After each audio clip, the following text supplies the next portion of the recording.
Hi YouTube, it's Mama Doe Dawn, and I am a single mom of a little 2-year-old girl, and we also have 2 cats in the household. One of the cats I have had since Charlotte was born, so since Charlotte was a newborn, and the other cat that I have had since she was 6 months old. And something that I haven't really seen a lot of parents discuss is how to raise a baby and toddler to be gentle with animals, especially cats. Neither of my cats are declawed. Mipsy was actually just an itty bitty kitten when I got her. Really important for my cats to know how to be gentle with my kid, but also, and most importantly, for my child to know how to be gentle with cats. This is something I've been working on with Charlotte for a really long time.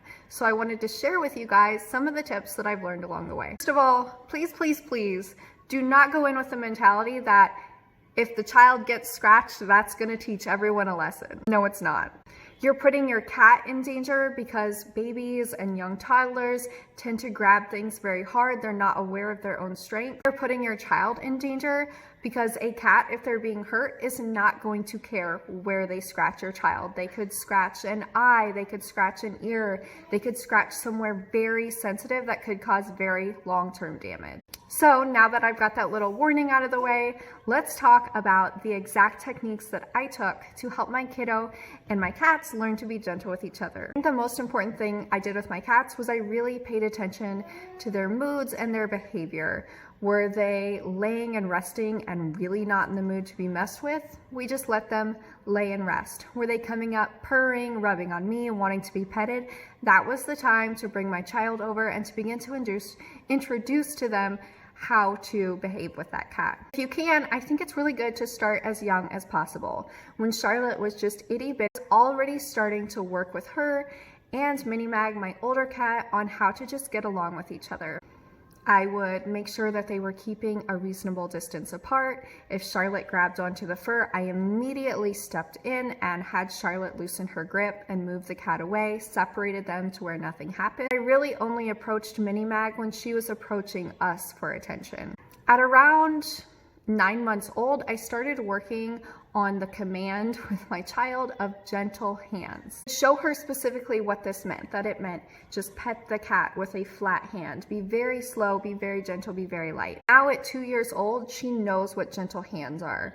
She knows if she's going up to the cat and I say gentle hands, she just needs to pet very nicely, very calmly. Even with other animals, dogs, horses, other animals that we've met, when I'm telling her to be gentle, she takes that extra precaution to really just go slow and treat the animal respectfully. That being said, she is 2, and 2-year-olds often get very excited, and under that excitement, they don't recognize their own physical strength or their own excited behavior. In the sense that she's really excited, she's excited that the cats come up to her and she's getting ready to grab onto the fur or hit the cat kind of hard as she pets her. Immediately step in.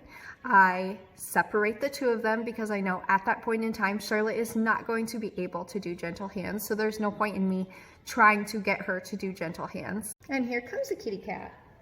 Come here, Mipsy Mo. Hi, Mipsy. This is Mipsy. She was just an itty bitty kitten when Charlotte was 6 months old. And kittens were really hard to deal with because obviously, like kids, they don't really know how to be gentle. And here comes Charlotte. Okay, gentle hands. She just wants to see herself on camera. And I can tell kind of right now, my cat is watching birds. She's not in the mood to be messed with a child. So the cat's gonna go and Charlotte's gonna be kept separate right now. So if I needed to, like I did right there, I will intervene, pull Charlotte's attention to something else, and let the cats go on their merry way. I always monitor. Although Charlotte knows how to respectfully handle the cat, and the cats kind of view her as a family member right now, who they kind of put up with the loud and excitement and running and stomping, just general messiness of, they still have the potential to have something go wrong. Because of that, I always have one eye out. When the cats are around, usually if they just want peace and space by now, they're gonna go and they're gonna find it at a place in the house where Charlotte can't get to. When they do come out and they are around Charlotte, my eyes are always aware of both of them just to make sure that nothing goes wrong. If your child does do something like grab the fur really hard or pet really hard, what I have done with Charlotte is I immediately isolate the animal as a consequence. Luckily, my cats are very patient, and in general, I don't think she's ever truly hurt them, but she has, grabbed their hair and refused to let go or something like that, and immediately that animal is taken to a separate area. Check to make sure that they're fine. Charlotte's never really done anything super hurtful, so they've always been okay, but I still check. And then Charlotte is not, thank you, that's a very pretty bear. Charlotte is not allowed to see that animal anymore. They are just put in a separate area with their litter box and their food, and she is not allowed to interact with them. That is her consequence. So she knows that if she is not gentle with that animal, she can't be around that animal. So Charlotte sees a bird out the window right now. She's saying, "Come here, dog." Let's see if I can get a picture of the bird. There's a little robin out there and it saw me. It's like, getting away. Last tip, and I think it's really the biggest tip that I can give here, is to lead by example. Your child is going to do what you do, and they are going to treat animals how you treat them. I mean, you know, sometimes I will have those moments where the cats are under my feet and I just kind of want to shove them away a little bit with my foot.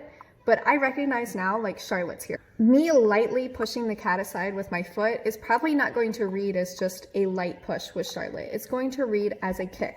And I don't want Charlotte to think that it's in any way acceptable for a cat to be kicked. So I'm really aware of every single movement that I make with my cats, the gentleness that I give them, and just the general treatment of them. And what I'm doing in front of Charlotte. I don't really pick my cats up as much as I used to now. I wait for them to climb up into my lap. And that's again because I don't want Charlotte to see me picking the cats up and want to pick the cats up herself. As always, I'm sorry if the screaming is a bit much. It's just part of my life as a single mom with a toddler. Every single time I'm petting the cats too, I'm trying to pet them very slowly, very gently, and just to truly show her how I want her to treat animals. And this is done with all animals. She now knows with dogs that I put my hand up and let them smell the hand first. She does the same thing. Same thing with horses. We never approach them from behind. We're always very slow when we approach them. Just any animals that we're around, I'm really taking those extra precautions to make sure that I'm showing her how I want her to behave with the animal. Yes, I can more confidently approach animals, and especially dogs that I know I can go up to and just kind of start roughhousing, but I don't want my 2-year-old to do that. So I don't do that either. By the time she's 3 or 4, she's going to recognize kind of how to read into animals' cues and probably how to treat them more gently. As she gets older, obviously, I will be able to treat animals a little more personally than I do now because she'll be aware how to treat them herself. But at this young of an age, really showing her a good example for how animals should be treated is super important for her learning how animals should be treated. Clearly, I think Charlotte is in the mood for just some hugs and attention right now.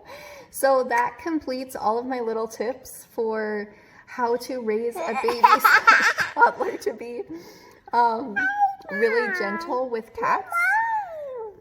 I hope this helped you out if you're a new parent or a parent of a child who maybe is a little excited when it comes to animals. And as always, thank you so much for watching. We'll see you in the next one.